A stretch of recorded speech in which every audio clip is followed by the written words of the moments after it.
இன்னும் என்னை வெகு தூரம் கூட்டி செல்லடி, பன்னிசையில் பாடங்கள் மாற்றி சொல்லடி.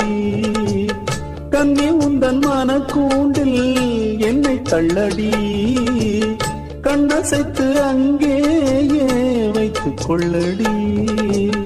மந்திரத்தை மாற்றாமல் கற்றுக் கொடுத்தால் விந்தைகளை ஏராளம் சொல்லித் தருவேன். உந்தன் செல்ல மொழியினிலே உள்ளம் கொள்ளையடிப்பதும் ஏன், துள்ளி துள்ளி வரும் நடையில் மனம் மெல்ல துடிப்பதும் ஏன். உன்னை காண வேண்டும் கூட வேண்டும், வாராயோ வாராயோ. கண்ணம்மா காதல் என்னும் கவிதை சொல்லடி, உன் பிள்ளை தமிழில். கண்ணம்மா காதல் என்னும்